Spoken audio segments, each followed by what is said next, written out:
بسم اللہ الرحمن الرحیم الحمد للہ رب العالمین والصلاة والسلام علی سید الانبیاء والمرسلین۔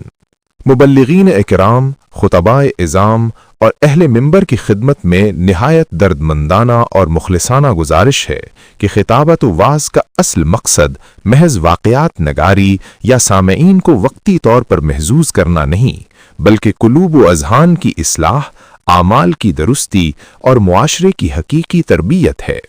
اگر ہماری گفتگو لوگوں کو نماز کا پابند نہ بنا سکے، ان کے دلوں میں خوف خدا اور محبت رسول صلی اللہ علیہ وسلم پیدا نہ کر سکے اور ان کے کردار میں عملی تبدیلی نہ لا سکے، تو محض طویل واقعات اور پرجوش بیانات اپنی حقیقت میں بے اثر رہ جاتے ہیں۔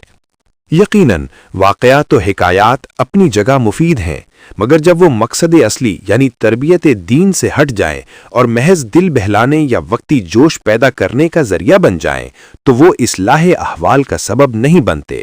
آج ضرورت اس امر کی ہے کہ ہمارے خطابات میں اختصار کے ساتھ جامعیت ہو، الفاظ میں تاثیر ہو اور موضوعات ایسے ہوں جو سامعین کی عملی زندگی کو بدل دیں۔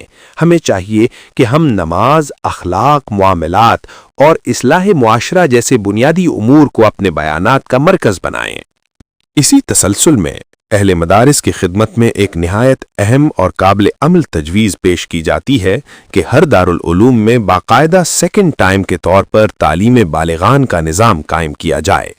جہاں درس نظامی کی تعلیم جاری ہے، وہیں اسی ادارے کے زیر اہتمام عامت الناس، بالخصوص علاقے کے بزرگوں اور نوجوانوں کے لیے ابتدائی دینی تعلیم کا اہتمام کیا جائے۔ یہ امر ہرگز باعث تشویش نہیں کہ کوئی طالب علم آگے بڑھ جائے، بلکہ اصل مقصد یہ ہے کہ ہر فرد کو کم از کم دین کی بنیادی سمجھ اور عملی رہنمائی حاصل ہو۔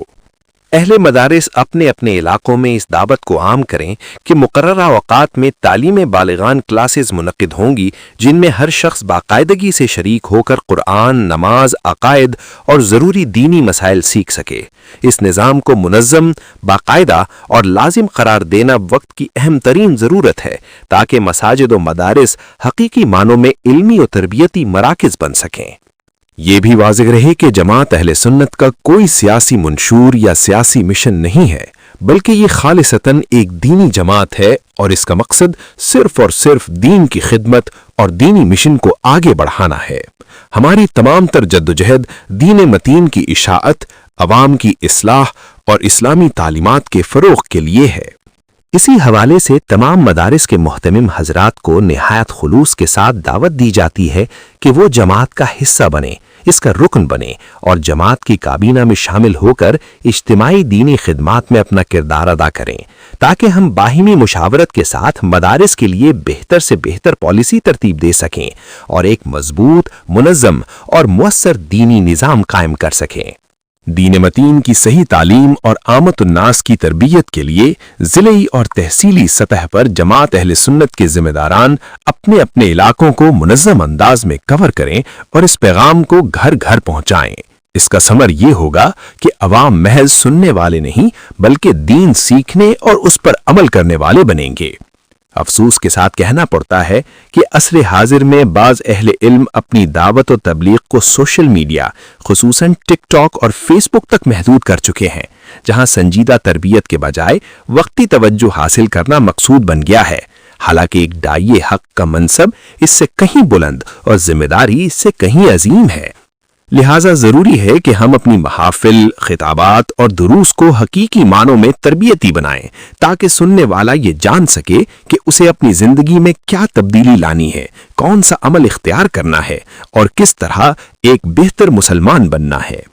اللہ تعالی ہمیں اخلاص، حکمت اور تاثیر کے ساتھ دین کی خدمت کی توفیق عطا فرمائے اور ہمارے اقوال و اعمال کو امت کے لیے نافع بنائے۔ آمین۔ اللہ تعالی ہمیں اخلاص، حکمت اور تاثیر کے ساتھ دین کی خدمت کی توفیق عطا فرمائے اور ہمارے اقوال و اعمال کو امت کے لیے نافع بنائے۔ آمین وسلام۔